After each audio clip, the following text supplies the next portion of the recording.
Assalamualaikum warahmatullahi wabarakatuh. Halo teman-teman, kembali lagi dengan channel ini. Nah, pada pembahasan kali ini kita akan membahas sejarah penting bagi Indonesia, yaitu latar belakang kedatangan bangsa Eropa ke Nusantara. Sebelumnya, izinkan aku memperkenalkan diri. Perkenalkan, nama aku Suheti dengan NIM 2288240055 dari kelas 3B, Prodi Pendidikan Sejarah, Fakultas Keguruan dan Ilmu Pendidikan Untirta. Mengapa sih bangsa Eropa datang ke Nusantara? Yuk kita bahas latar belakangnya.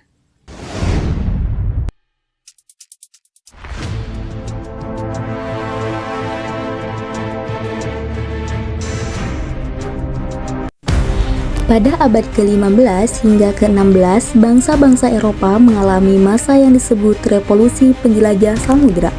Mereka terdorong untuk mencari jalur perdagangan baru setelah jalur darat, yaitu jalur sutra, dikuasai oleh bangsa Turki Utsmani.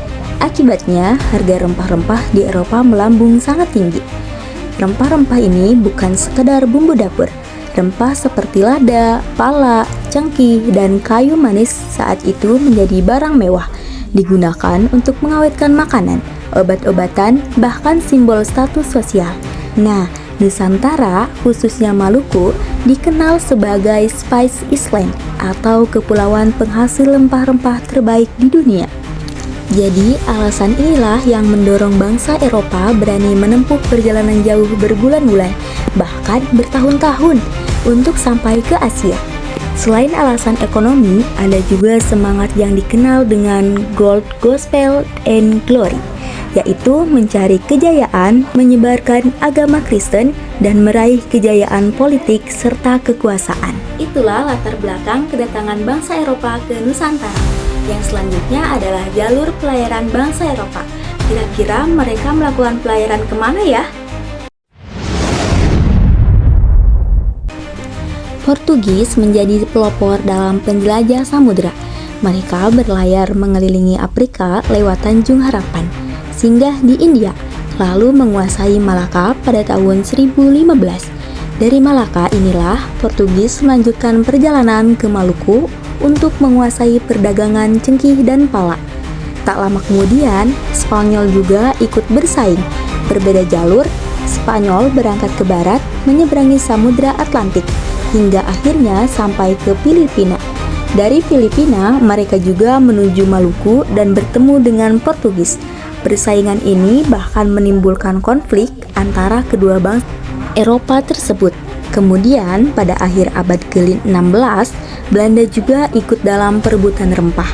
Mereka menempuh jalur sama seperti Portugis, mengelilingi Tanjung Harapan, lalu tiba di Banten pada tahun 1596 di bawah pimpinan Cornelis de Houtman. Dari Banten, Belanda perlahan membangun jaringan perdagangan dan akhirnya merebut Jayakarta pada tahun 1619 untuk dijadikan Batavia atau pusat VOC. Jalur pelayaran ini memperlihatkan bahwa Eropa menggunakan rute yang panjang, berbahaya, namun tetap dipaksakan karena tingginya nilai ekonomi rempah. Kira-kira wilayah manakah ya yang mereka pertama kali datangi? Portugis pertama kali menguasai Malaka, lalu Maluku. Spanyol datang ke Filipina, kemudian bersaing di Maluku. Sementara Belanda pertama kali singgah di Banten, lalu menguasai Jayakarta dan menjadikannya Batavia. Artinya, Maluku menjadi daerah yang sangat strategis dan menjadi rebutan utama bangsa Eropa, karena memang disitulah rempah-rempah berharga dihasilkan. Nah, yang selanjutnya adalah dampak kedatangan bangsa Eropa ke Nusantara. Nah, dampak ini terbagi menjadi 3 aspek. Yang pertama, ekonomi, kedua, politik, dan ketiga, sosial. Nah, apa sih dampak dari ekonomi? Dampak awal kedatangan bangsa Eropa dalam aspek ekonomi adalah bangsa Eropa mulai memonopoli perdagangan rempah. Petani dan pedagang lokal tidak lagi bebas menjual hasil panen mereka, melainkan harus menjual dengan harga rendah kepada Portugis atau Belanda. Sementara di pasar internasional, harga rempah melonjak tinggi. Hal ini menimbulkan kesenjangan dan kerugian bagi masyarakat lokal. Aspek yang kedua adalah politik. Dampak dari kedatangan bangsa Eropa dalam hal politik adalah kehadiran Portugis, Spanyol, dan Belanda memicu konflik dengan kerajaan-kerajaan lokal. Ada kerajaan yang memilih bersekutu dengan bangsa Eropa untuk memperkuat posisinya, ada pula yang menentang keras. Misalnya, Portugis bersekutu dengan sebagai kerajaan di Maluku, namun bermusuhan dengan yang lain. Persaingan politik pun semakin tajam akibat campur tangan Eropa. Yang ketiga adalah aspek sosial. Kontak antara bangsa Eropa dan masyarakat Nusantara melahirkan perubahan sosial. Agama Kristen mulai masuk dan berkembang. Budaya baru diperkenalkan, namun di sisi lain, masyarakat pesisir yang sebelum makmur karena perdagangannya bebas, kini tertekan akibat sistem monopoli.